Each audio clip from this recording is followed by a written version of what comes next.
नमस्कार दोस्तों, आपका स्वागत है आपके अपने चैनल स्टडी वाइन्स ऑफिशियल पर।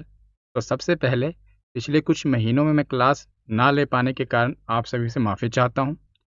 मुझे पता है कि आप में से बहुत से बच्चे लगातार इंतज़ार कर रहे थे और बहुत सारे मुझे मैसेजेस आए हैं कि सर आप क्लास क्यों नहीं ले रहे? सर आपसे ही समझ आता है। तो मैं पहले तो सबसे माफ़ी चाहता हूँ। मैं इस वीडियो में पूरा बता तो नहीं सकता कि मैं लगातार इतने दिनों तक मैंने क्लास क्यों नहीं ली। लगभग 3-4 महीने हो गए हैं मैंने क्लास नहीं ली। तो मैं पहले तो माफ़ी चाहता हूँ। लेकिन मैं आज से पूरा रेगुलर आज ये वीडियो आपको वर्तमान में जो भी था अब हो गया। अब आज से लगातार आपको वीडियो मिलेगी। अभी कई परीक्षाएँ होने वाली हैं। पहले वर्तमान में कौन क्या है ये वीडियो आज आ गई। लगातार मैंने जितने भी करंट अफ़ेयर के मंथली करंट अफ़ेयर जो मैं पढ़ाता हूँ, उसकी जो भी वीडियो पेंडिंग थी, वो सारी स्लाइड्स मैंने बना ली हैं। अब उसकी भी लगातार मतलब जनवरी और फरवरी महीने की तो मैंने करंट अफ़ेयर पढ़ाया हुआ है। मार्च, अप्रैल, मई, जून, जुलाई ये सारे करंट अफ़ेयर मैंने रेडी कर लिए हैं। बस रिकॉर्ड करके अब आपको डालना ही है, तो इसकी भी लगातार आपको वीडियो मैं दे दूँगा। मतलब लगातार का मतलब ये वीडियो के बाद अगली, अगली ऐसे सारी वीडियोस आपको मिलेंगी। तो मैं माफ़ी चाहता हूँ कि आपको इतने दिनों का इंतज़ार करना पड़ा और हाँ, कई स्टूडेंट्स का होगा कि सर इकोनॉमिक्स की भी कुछ वीडियो बची हैं जिन्होंने कोर्स लिया होगा। तो हाँ, जो जो 3-4 वीडियोस उसकी भी बची है ना, वो भी मैं अपलोड कर दूँगा और उसके बाद ई-बुक भी डाल दूँगा। अब आपको पहले जैसे सब कुछ मिलेगा, जो अब होना तो हो गया, अब इतने दिन लगातार वीडियोस नहीं आई, लेकिन अब आपको लगातार सारी वीडियोस मिलेंगी। तो बिना हम कुछ देरी किए हुए पहले इसको शुरू करते हैं। अगर आपको आपने जितने भी व्हाट्सएप पे मैसेजेस किए हैं, आज मैंने खोला इतने दिनों बाद तो लगभग 2000-3000 से ऊपर मैसेजेस तो मुझे ऊपर नोटिफ़िकेशन में ही दिख रहे थे। तो एक-एक करके सबको अभी रिप्लाई दूँगा। सारे मैसेजेस को मैं रिप्लाई करूँगा पर्सनली, कोई दिक्कत की बात नहीं है। तो चलिए बिना देरी किए हुए पहले वीडियो को शुरू करें। पहले इसको हम पढ़ते हैं, फिर आगे देखते हैं। तो वर्तमान में कौन क्या है पढ़ेंगे। और जैसे कि आपको पता है कि वर्तमान में कौन क्या है टॉपिक इंपॉर्टेंट होता है और इस टॉपिक को पढ़ाने का मेरा अपना एक अलग तरीका है। इसमें क्या होता है कि पहले मैं इस वीडियो में आपको जो महत्वपूर्ण पद है वो पढ़ाता हूँ। उसके बाद जो अन्य महत्वपूर्ण नियुक्तियाँ हुई होती हैं वो पढ़ाता हूँ और लास्ट में जो कैबिनेट मंत्री होते हैं वो पढ़ाता हूँ। तो सारा कुछ मतलब आपको एक ही वीडियो में अच्छे से कैटेगरी वाइज मिल जाएगा, जिसे याद कर पाना आपके लिए आसान होगा। और इसकी पीडीएफ भी मैं आपको टेलीग्राम पे ही अपलोड कर दूंगा। तो टेलीग्राम चैनल को ज्वाइन कर लेना, उस पे ही आपको ये पीडीएफ में डाल दूँगा। तो चलिए शुरू करें। तो क्योंकि इतने दिनों बाद वीडियो डाल रहा हूँ तो इसलिए थोड़ा इंट्रो बड़ा हो गया है। चलिए शुरू करते हैं। तो सबसे पहले संवैधानिक पदाधिकारी। तो राष्ट्रपति कौन है? द्रौपदी मुर्मू, आपको पता है। उपराष्ट्रपति कौन है? सीपी राधाकृष्णन। और प्रधानमंत्री नरेंद्र मोदी। तो ये भारत की जो संवैधानिक पदाधिकारी हैं, ये 3 प्रमुख पद हैं। राष्ट्रपति, उपराष्ट्रपति और प्रधानमंत्री, तीनों का आपको नाम पता होना चाहिए और 15वें नंबर के हैं भी ये। अब बात करते हैं न्यायिक प्रमुख की। तो मुख्य न्यायाधीश सर्वोच्च न्यायालय के जो सीजेआई हैं, चीफ जस्टिस ऑफ इंडिया हैं, इनका नाम क्या है? जस्टिस सूर्यकांत। और महान्यायवादी अटॉर्नी जनरल ऑफ इंडिया कौन है? आर वेंकट रमन। और solicitor general of India Tushar Mehta हैं। और राष्ट्रीय सुरक्षा सलाहकार कौन है? अजीत डोभाल। चारों इंपॉर्टेंट हैं, ये न्यायिक प्रमुख हैं। मुख्य न्यायाधीश कौन है? सूर्यकांत जी हैं। महान्यायवादी R Venkat Raman. Solicitor general of India Tushar Mehta हैं। और राष्ट्रीय सुरक्षा सलाहकार कौन है? अजीत डोभाल। अब आगे चलें। तो आगे अब हम एक साथ संसदीय प्रमुख देख लेते हैं। इसी प्रकार हम कैटेगरी वाइज पढ़ेंगे, क्योंकि इतने सारे नाम होते हैं आपको याद कर पाना। वैसे तो रैंडमली याद करोगे तो मुश्किल होगा, ऐसे याद करोगे तो याद रहेंगे। तो राज्यसभा के सभापति कौन है? तो सीपी राधाकृष्णा। और हाँ, एक चीज़ और मैं कहना चाहता हूँ, आप लोगों में से कई स्टूडेंट का सिलेक्शन हुआ था, तो वो भी मुझे मैसेजेस कर रहे थे, कुछ इमोशनल मैसेजेस भी आए हैं। आपको पता है कि मैं ये सब चीज़ें अपलोड नहीं करता हूँ, कि जो चैट्स आती हैं, तो उनको भी बहुत-बहुत कांग्रेचुलेशंस।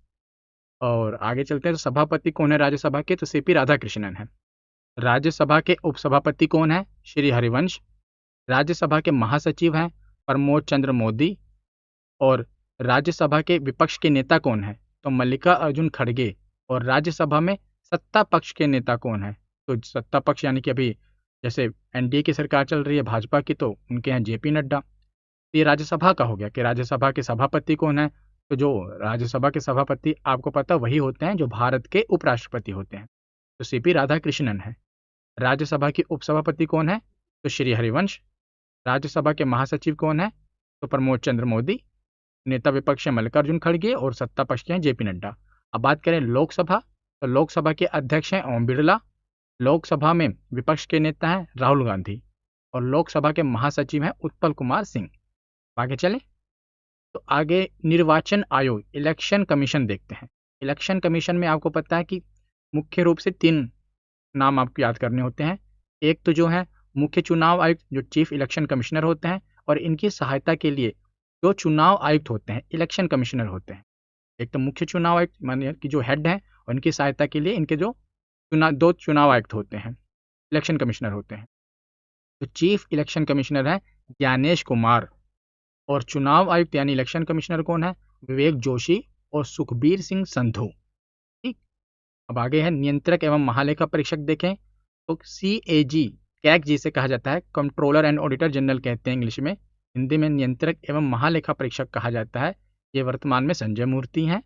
और CGA, controller general of accounts, यानी कि महालेखा महानियंत्रक कौन है? TCA कल्याणी। ये इंपॉर्टेंट है, अभी हाल के एग्जाम में पूछा भी गया था।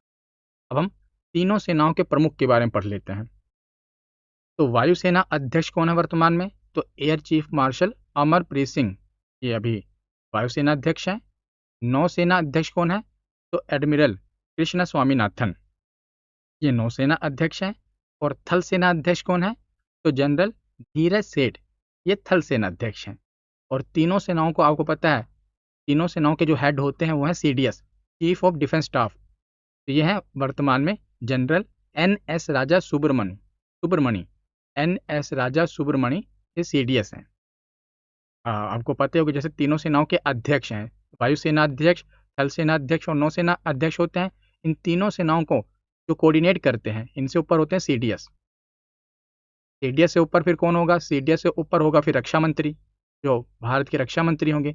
रक्षा मंत्री से भी ऊपर कौन होगा? प्रेसिडेंट, राष्ट्रपति। ये सभी सेनाओं के सर्वोच्च प्रमुख होते हैं राष्ट्रपति, प्रेसिडेंट। जैसे जो जितनी भी सेनाएं हैं, जैसे थल सेना, तो थल सेना के एक चीफ होंगे, थल सेना अध्यक्ष होंगे, वायुसेना के अध्यक्ष होंगे, ऐसे नौसेना के अध्यक्ष होंगे। इन तीनों का कोऑर्डिनेशन के हेड होते हैं चीफ ऑफ डिफेंस स्टाफ। ये हमारी डिफेंस है ना, इसके जो चीफ हैं, चीफ ऑफ डिफेंस स्टाफ। ये किसको रिपोर्ट करते हैं? रक्षा मंत्री को। और रक्षा मंत्री से भी ऊपर जो सभी सेनाओं के प्रमुख होते हैं, सर्वोच्च प्रमुख होते हैं, वो राष्ट्रपति होते हैं। ठीक। अब आगे चलें। तो अब आगे गुप्तचर एवं जांच संगठनों के प्रमुख। अब देखिए इतने सारे नाम हैं। तो जैसा कि हमेशा की तरह मैं आपको बताता हूँ, अब जैसे मैं अभी आपको बताऊंगा तो अभी क्या होगा, आपने सुनना है।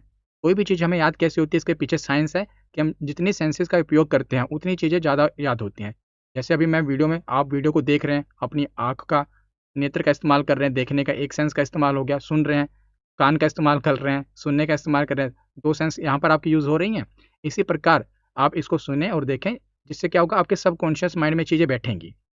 उसके बाद जब इसकी रिवीजन करेंगे, आप खुद से अपना दिमाग लगाएंगे, उसको रिवाइज करेंगे, तब आपको ये चीज़ें याद आएंगी। तो सब कॉन्शियस माइंड में पहले इन चीज़ों को बैठने दीजिए, जो मैं बोल रहा हूँ सुनिए। साथ ही में इसकी हम रिवीजन भी अभी साथ ही में करेंगे। पहले मैं एक बार पढ़ता हूँ, इसको आप सुनिए बिना कुछ बोले, उसके बाद इसको रिपीट करेंगे। तो पहले गुप्तचर एवं जांच संगठनों के प्रमुख हैं CVC, यानी कि केंद्रीय सतर्कता आयुक्त। इसके प्रमुख कौन है? प्रवीण कुमार श्रीवास्तव। CBI, केंद्रीय जांच ब्यूरो के प्रमुख हैं प्रवीण सूद।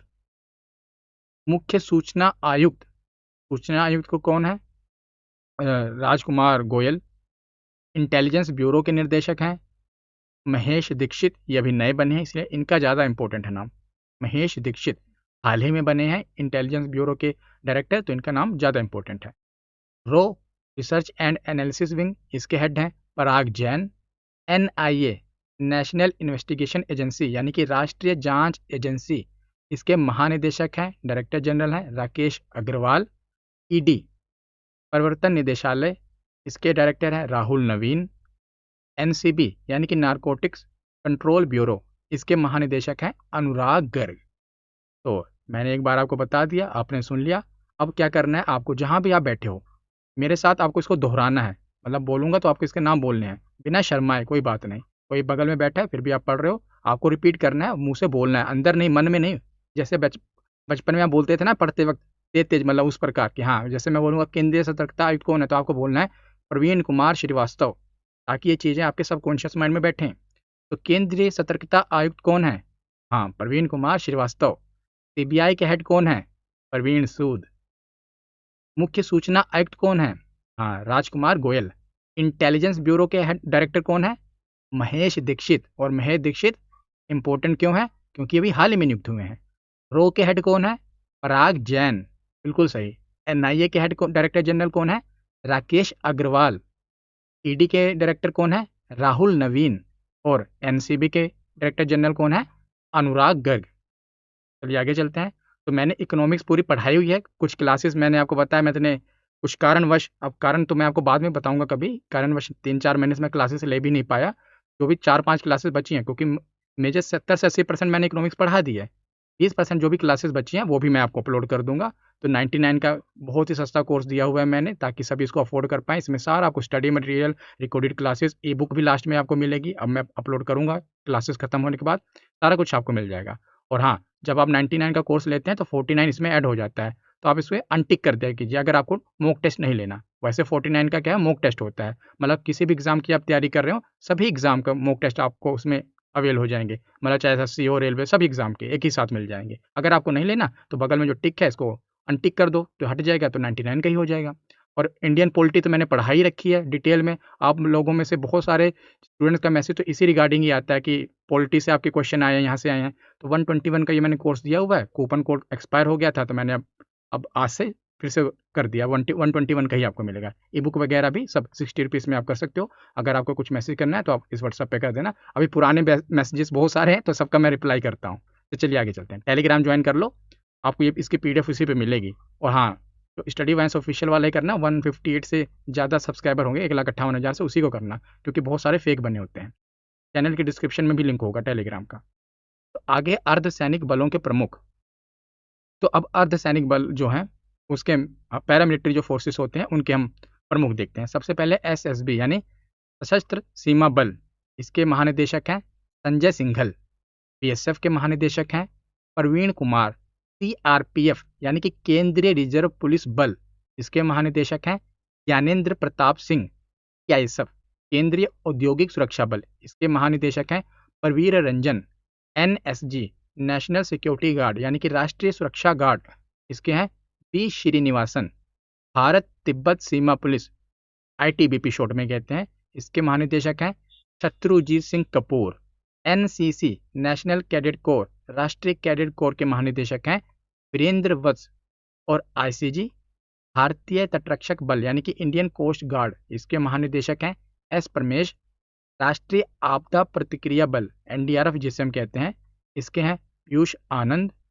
आरपीएफ रेलवे सुरक्षा बल के महानिदेशक हैं, और ये पहली महिला महानिदेशक हैं, इसीलिए पहली महिला मतलब डायरेक्टर जनरल है, इसलिए और इम्पोर्टेंट इनका नाम बन जाता है। सोनाली मिश्रा नाम है इनका। तो एक बार हमने पढ़ लिया, आपने सुन लिया, अब चलिए इसकी रिवीजन करते हैं। तो कितने सारे नाम हैं, बिना बोले आपको याद नहीं होंगे। चलिए, तो एसएसबी के डायरेक्टर जनरल कौन है? बिल्कुल सही, संजय सिंघल। बीएसएफ के कौन है? बिल्कुल सही, प्रवीण कुमार। सीआरपीएफ के कौन है? ज्ञानेंद्र प्रताप सिंह। सीआईएसएफ के परवीर रंजन। एनएसजी के कौन है? पी श्रीनिवासन। आईटीबीपी के कौन है? शत्रुजीत सिंह कपूर। एनसीसी के वीरेंद्र वत्स। आईसीजी के एस परमेश। एनडीआरएफ के पीयूष आनंद। और आरपीएफ के सोनाली मिश्रा। तो आगे असम राइफल और होमगार्ड, ये दो बच्चे थे। तो असम राइफल के महानिदेशक हैं विकास लखेड़ा, ये इंपॉर्टेंट नेम है। और होमगार्ड के महानिदेशक हैं सुनील कुमार झा। अब आगे हम प्रमुख आयोग के जो अध्यक्ष है वो देख लेते हैं, जैसे नीति आयोग।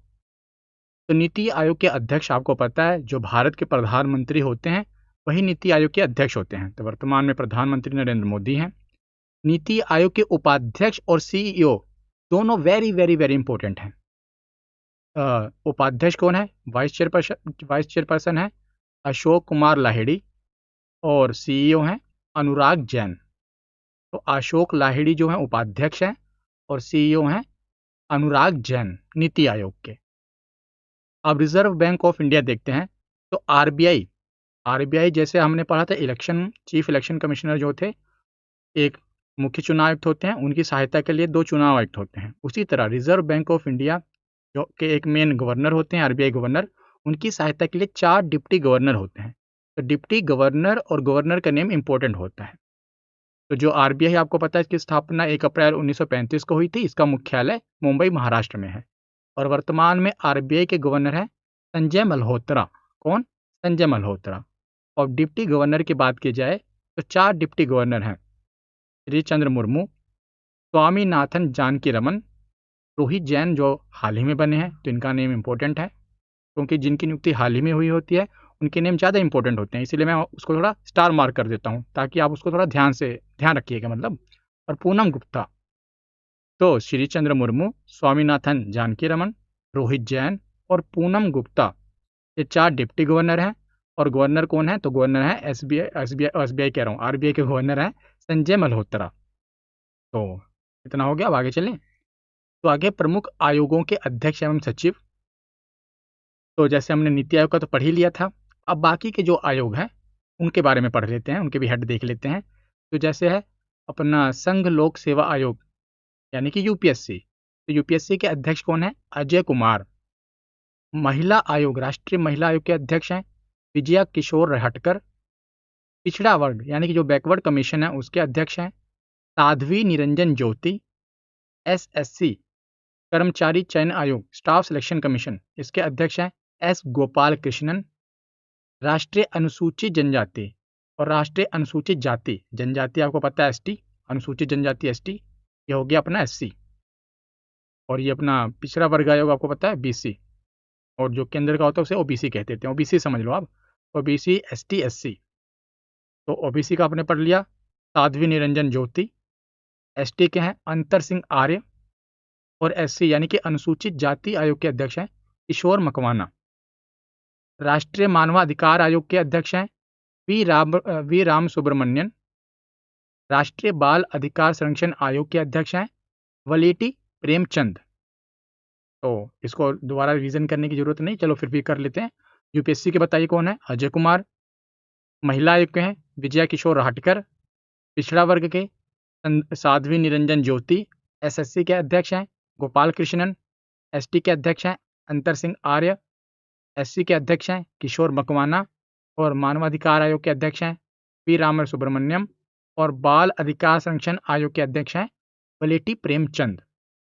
अब आगे हम नासा, डीआरडीओ और इसरो, इनको एक ही साथ कवर कर लेते हैं। एक वीडियो में आपको लेके आऊँगा भी इसके बाद ही, जैसे पहले करंट अफेयर की चलेगी वीडियो, अपना फरवरी मार्च अप्रैल, फरवरी का तो पढ़ा ही दिया मैंने, जो मार्च अप्रैल मई जून जुलाई इनके लगातार करंट अफेयर में देके उसके बाद इसरो के जितने भी मिशन हैं शुरुआत से लेके अंतिम तक, मतलब जब इसरो की शुरुआत हुई, कौन सी मिसाइल लॉन्च की, अभी कौन सी हाल ही में हुए, सारा मैं आपको पढ़ा दूंगा एक वीडियो में। ऐसी वीडियो यूट्यूब पर अभी नहीं होगी कि जिसमें सारे मिशन पढ़ाए गए हों, कि शुरुआत से लेके अभी तक सारी परीक्षाओं के लिए इंपॉर्टेंट होगी ये वीडियो, पूरे डिटेल में मैं आपको ये पढ़ा दूंगा। तो नासा की फुल फॉर्म होती है national aeronautics and space administration. की स्थापना 1958 में हुई थी। अब एक साथ पढ़ने का फायदा देखो क्या है, मतलब इस प्रकार मैंने स्लाइड क्यों बनाई है। आप देखोगे कि नासा और डीआरडीओ इन दोनों की स्थापना 1958 में हुई है। अब जब आपको दिमाग में एक साथ दोनों आपको याद हो गए कि डीआरडीओ की स्थापना भी और नासा की स्थापना भी 1958 में हुई है, और इसरो की स्थापना हुई है 1969 में, 1969 में। तो नासा का स्थापना 1958 में हुई है। इसका मुख्यालय है वाशिंगटन डीसी में। और वर्तमान में नासा के अध्यक्ष हैं जेरेड इसाकमैन। कौन? Jared Isaacman. और डीआरडीओ, जिसकी फुल फॉर्म होती है defence research and development organisation, इसकी स्थापना 1958 में हुई थी। इसका मुख्यालय हमारे भारत की राजधानी नई दिल्ली में है। और इसके वर्तमान में जो अध्यक्ष हैं वो राजेश कुमार सिंह हैं, जिन्हें एडिशनल चार्ज मिला, अतिरिक्त प्रभार मिला है। और इसरो की बात की जाए तो बेंगलुरु कर्नाटक में इसका मुख्यालय है। और डॉक्टर वी नारायणन इसके अध्यक्ष हैं।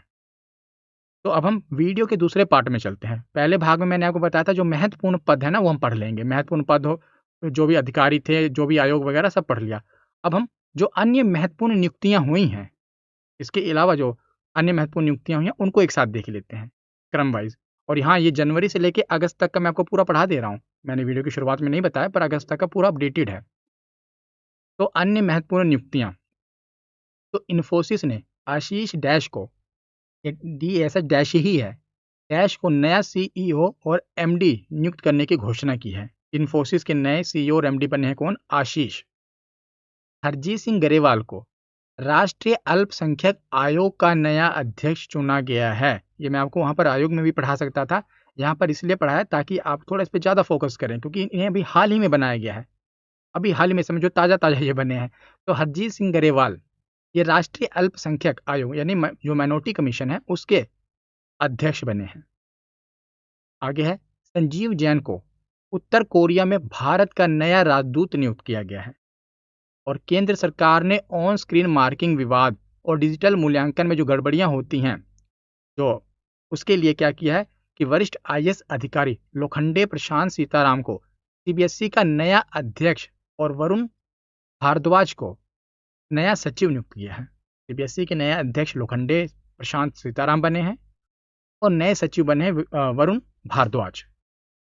अब आगे है कि प्रख्यात अर्थशास्त्री नीलकंठ मिश्रा को वर्ल्ड बैंक में भारत का अगला कार्यकारी निदेशक नियुक्त किया गया है, जहां वे 3 वर्ष के कार्यकाल के लिए भारत, बांग्लादेश, भूटान और श्रीलंका का प्रतिनिधित्व करेंगे। कौन? नीलकंठ मिश्रा, वर्ल्ड बैंक में। उसके बाद है विवेक अग्रवाल को FATF, जिसकी फुल फॉर्म होती है फाइनेंशियल एक्शन टास्क फोर्स, इसका नया उपाध्यक्ष नियुक्त किया गया है और वे इस अंतर्राष्ट्रीय संगठन में इस शीर्ष पद पर पहुंचने वाले पहले भारतीय अधिकारी बन गए हैं, इसलिए और इम्पोर्टेंट हो जाता है इनका नाम। FATF के नए उपाध्यक्ष कौन बने हैं? विवेक अग्रवाल। अब आगे चलें। आगे है कि तुषार मेहता को 1 जुलाई 2026 से 3 साल के नए कार्यकाल के लिए पुनः भारत का सॉलिसिटर जनरल, मतलब इनका टाइम पूरा हो रहा था इनका कार्यकाल, तो फिर से इन्हें रीअपॉइंट कर दिया गया है, पुनः इन्हें नियुक्त कर दिया गया है।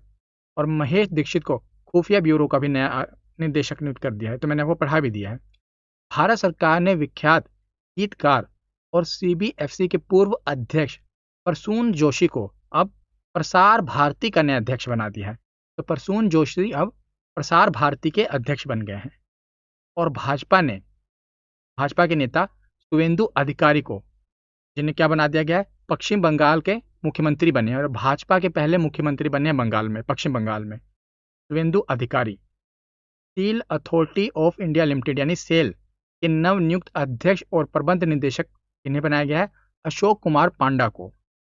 वरिष्ठ IAS अधिकारी सौरभ विजय ने भारतीय विशिष्ट पहचान प्राधिकरण, आप कहोगे ये क्या? वही आधार कार्ड वाली संस्था है, UIDAI, उसके नए CEO बने हैं। कौन? सौरभ विजय। आगे चलें। तो आगे है सरकार ने कोम्पेला वेंकट रमन मूर्ति, जिन्हें KV रमन मूर्ति कहते हैं शॉर्ट में, इन्हें SEBI का पूर्णकालिक सदस्य नियुक्त किया है। और पर्यटन सचिव बने भुवनेश कुमार।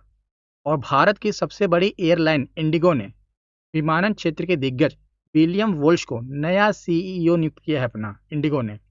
भारत सरकार ने प्रसिद्ध रेत कलाकार सुदर्शन पटनायक को जनगणना 2027 का ब्रांड एम्बेसडर नियुक्त किया है। इंपॉर्टेंट है आपके लिए। Federation of India chambers of commerce and industry, जिसे शॉर्ट में फिक्की कह देते हैं, तो फिक्की ने अनंत स्वरूप को अपना नया महासचिव नियुक्त किया है। राजेश कुमार अग्रवाल ने पावर फाइनेंस कॉर्पोरेशन यानी PFC के रूप में डायरेक्टर का पद संभाला है। PFC के डायरेक्टर का पद संभाला किसने? राजेश कुमार अग्रवाल ने। अशोक लाहिड़ी ने नीति आयोग का उपाध्यक्ष का पद पर बने हैं। BBC यानी कि ब्रिटिश ब्रॉडकास्टिंग कॉर्पोरेशन के नए डायरेक्टर जनरल बने हैं मैट ब्रिटिन। तो BBC के नए डायरेक्टर जनरल कौन बने हैं? मैट ब्रिटिन। आगे चलें। तो दीपक गुप्ता ने गेल के चेयरमैन और मैनेजिंग डायरेक्टर का पद संभाला है। क्या नाम है? दीपक गुप्ता। OpenAI, जो ChatGPT का कंपनी है, पेरेंट कंपनी OpenAI, इसने किरण मणि को एशिया प्रशांत क्षेत्र के लिए अपना नया मैनेजिंग डायरेक्टर बनाया है, MD बनाया है। वैज्ञानिक AK बालसुब्रमण्यन, इनको परमाणु ऊर्जा नियामक बोर्ड का अध्यक्ष नियुक्त किया गया है। निवेदिता दुबे को भारतीय विमानपत्तन प्राधिकरण यानी कि AI, जिसकी फुल फॉर्म होती है एयरपोर्ट अथॉरिटी ऑफ इंडिया, इसमें सदस्य के रूप में कार्यभार इन्होंने संभाल लिया है। और इस बोर्ड पद पर नियुक्त होने वाली ये पहली महिला बनी है, निवेदिता दुबे, तो इसलिए इनका नाम और इम्पोर्टेंट हो जाता है। अब आगे है कि अंतर्राष्ट्रीय ओलंपिक समिति ने ईरान को अपनी पहली महिला सदस्य तोरिया अघाई हजी अगाह को इटली के मिलान में आयोजित 145वें सत्र में इंटरनेशनल ओलंपिक कमेटी सत्र के दौरान निर्वाचित किया गया था। ये ईरान की पहली महिला सदस्य हैं जिन्हें अंतर्राष्ट्रीय ओलंपिक समिति ने निर्वाचित किया महिला सदस्य के रूप में। ये इंपॉर्टेंट हो जाता है क्योंकि ये ईरान से अपनी पहली महिला सदस्य हैं इंडियन ओलंपिक कमेटी की। तो चलिए अब आगे चलते हैं। तो अब आगे है वीडियो का तीसरा पार्ट, जिसमें हम जो कैबिनेट मंत्री हैं ना, इनको एक बार पढ़ लेते हैं। तो प्रधानमंत्री जो नरेंद्र मोदी हैं, ये प्रधानमंत्री भी हैं और इनके पास और भी मंत्रालय हैं। इनके और पोर्टफोलियो देखें तो आप, ये कार्मिक, लोक शिकायत और पेंशन मंत्रालय इनके पास है, एटॉमिक एनर्जी का मंत्रालय इनके पास है, स्पेस यानी कि अंतरिक्ष विभाग इनके पास है, और जो और इम्पोर्टेंट पॉलिसी इश्यूज होते हैं वो सभी नीतिगत मुद्दे भी डिपार्टमेंट इनके पास है, श्री नरेंद्र मोदी के पास। अब इसके बाद है एस जयशंकर। तो आपको पता ही है, एस जयशंकर विदेश मंत्री हैं। अब आगे धर्मेंद्र प्रधान। तो धर्मेंद्र प्रधान अभी तक आपको पता है शिक्षा मंत्री थे, अब ये शिक्षा मंत्री नहीं है, इसलिए मैंने क्रॉस मार दिया है और जानबूझ के ऐसा किया है क्योंकि आपको ये नाम याद रहे, क्योंकि परीक्षाओं में इनका नाम भी नए शिक्षा मंत्री से ज़्यादा इनका नाम चर्चा में है। तो पूर्व शिक्षा मंत्री आपसे पूछ सकते हैं कि हाँ, इतनी तारीख तक कौन शिक्षा मंत्री थे, या जंतर मंतर में जो विरोध प्रदर्शन हुआ अपना विद्यार्थियों का, उनसे तो उन्होंने किसको अपने पद से हटाने के लिए किससे क्या इस्तीफा मांगा था, तो धर्मेंद्र प्रधान का नाम इंपॉर्टेंट है। तो कॉकरोच जनता पार्टी आपको पता है, तो अब ये कौन है, पूर्व शिक्षा मंत्री बन गए हैं धर्मेंद्र प्रधान। जुअल ओराम, तो ये जनजातीय मामलों यानी कि ट्राइबल अफेयर मिनिस्टर हैं। राजनाथ सिंह, तो ये रक्षा मंत्री हैं। अमित शाह, ये गृह मंत्री यानी होम अफेयर और कोऑपरेशन सहकारिता मंत्री हैं। गडकरी जी, ये पेट्रोलियम मंत्री नहीं है, ये सड़क परिवहन और राजमार्ग मंत्री हैं। इनको आप पेट्रोलियम मंत्री मत समझ लेना, गडकरी जी को, ये सड़क परिवहन और राजमार्ग मंत्री हैं। ज्योतिरादित्य सिंधिया, ये कम्युनिकेशन मिनिस्टर हैं, संचार मंत्री हैं। CR पाटिल, ये जल शक्ति मंत्री हैं। किंजरापू राम मोहन नायडू, इन्हें शॉर्ट में KR नायडू कहते हैं, ये सिविल एविएशन यानी कि उड्डयन मंत्री हैं, नागरिक उड्डयन मंत्री। HD कुमार स्वामी, ये स्टील मिनिस्टर हैं। शिवराज सिंह चौहान, ये अपना मेन तो इनका जो पोर्टफोलियो वो कृषि मंत्री हैं, फार्मर मिनिस्टर हैं, तो एग्रीकल्चर एंड फार्मर वेलफेयर के मिनिस्टर हैं, और रूरल डेवलपमेंट के भी मिनिस्टर इन्हीं के पास है। मनोहर लाल खट्टर, ये आवास एवं शहरी कार्य मंत्रालय इनके पास है। हरदीप सिंह पुरी, इनके पास पेट्रोलियम मंत्रालय है, पेट्रोलियम मंत्री ये हैं, पर ज़्यादा चर्चाओं में गडकरी जी रहते हैं इथेनॉल के कारण, पर जो पेट्रोलियम मिनिस्टर है वो है कौन, तो हरदीप सिंह पुरी। मनसुख मांडविया, ये अपना क्या कहते हैं, लेबर एंड एम्प्लॉयमेंट मिनिस्टर हैं, और इसी के साथ स्पोर्ट्स मिनिस्टर भी यही हैं, youth affair and sports minister यानी खेल मंत्री कौन है, तो मनसुख मांडविया है। चिराग पासवान जो हैं, ये फूड प्रोसेसिंग इंडस्ट्री के मिनिस्टर हैं। अश्वनी वैष्णव, इनके पास जो मुख्य मंत्रालय है, मेन तो इनके पास रेल मंत्री ही हैं, मिनिस्टर ऑफ रेलवे। इसी के साथ इनके पास सूचना एवं प्रसारण मंत्री यही हैं, इलेक्ट्रॉनिक एवं सूचना प्रौद्योगिकी मंत्री भी यही हैं, पर मेन रेल मंत्रालय इनके पास है, अश्वनी वैष्णव के पास। इसके बाद है अन्नपूर्णा देवी, ये महिला और बाल विकास मंत्री हैं। गिरिराज सिंह, ये कपड़ा मंत्री हैं। किरेन रिजिजू, ये संसदीय कार्य मंत्री और अल्पसंख्यक कार्य मंत्री हैं। ललन सिंह, तो ये पंचायती राज मंत्री और मत्स्य पालन और पशुपालन और डेयरी मंत्री हैं, मतलब पशु वाला, मछलियों वाला और डेयरी मंत्रालय इन्हीं के पास है। सीतारमन जी को कौन नहीं जानता, निर्मला सीतारमन, ये फाइनेंस मिनिस्टर हैं और कॉर्पोरेट अफेयर की मिनिस्ट्री भी इन्हीं के पास है। वीरेंद्र कुमार खटीक, ये सोशल जस्टिस और एम्पावरमेंट के मिनिस्टर हैं। जीतन राम मांझी, ये सूक्ष्म लघु और मध्यम उद्यम मंत्री हैं, जिसे हम MSME कह देते हैं ना, micro small and medium enterprise जो होता है, उसके ये मिनिस्टर हैं। जगत प्रकाश नड्डा, तो JP नड्डा, ये हमारे हेल्थ मिनिस्टर हैं। स्वास्थ्य और परिवार कल्याण मंत्री हैं, और रसायन और उर्वरक मंत्री भी यही हैं, केमिकल और फर्टिलाइजर मिनिस्टर भी यही हैं। पीयूष गोयल, ये वाणिज्य और उद्योग मंत्री हैं। कॉमर्स एंड इंडस्ट्री के मिनिस्टर यही हैं। अब आखिरी कुछ बचे हैं, Prahlad Joshi, very very important अभी तो आपके लिए, क्योंकि शिक्षा मंत्री अभी इन्हीं को बनाया गया है। अतिरिक्त कार्यभार, वैसे इनके पास इतने मंत्रालय थे, उपभोक्ता मामले, खाद्य एवं सार्वजनिक वितरण मंत्री यानी कि कंज्यूमर अफेयर और फूड एंड पब्लिक डिस्ट्रीब्यूशन मंत्रालय इनके पास था। न्यू एंड रिन्यूएबल एनर्जी का मंत्रालय इनके पास था। अब इनको मिनिस्टर ऑफ एजुकेशन भी बना दिया गया है, एजुकेशन की मिनिस्ट्री भी इनको दे दी गया है, नया अतिरिक्त कार्यभार इनको दे दिया गया है। सर्बानंद सोनोवाल, ये पोर्ट, शिपिंग और वाटरवे के मिनिस्टर हैं। यहाँ पर हमने सारा क्रम से अच्छे से पढ़ लिया। अब इसकी PDF आपको टेलीग्राम चैनल पर मैं अपलोड कर दूंगा फ्री, ठीक। टेलीग्राम चैनल पर आप ज्वाइन कर लेना, 1,58,000 से ज़्यादा सब्सक्राइबर होंगे, उसी पर ज्वाइन करना, फेक बहुत सारे बने होते हैं। इस कमेंट सेक्शन में भी पिन कर दूंगा टेलीग्राम चैनल का लिंक, और वीडियो के डिस्क्रिप्शन में भी। और माफ़ी चाहता हूँ कि इतने देर बाद मैं वीडियो लेकर आया, इतने महीनों बाद। बाकी आपको व्हाट्सएप पर जो भी मैसेजेस आए मैं उनका धीरे धीरे रिप्लाई करता हूँ। तो चलिए आज की वीडियो यहीं पर ख़त्म होती है। कैसी लगी ये वीडियो कमेंट सेक्शन में ज़रूर बताना। धन्यवाद।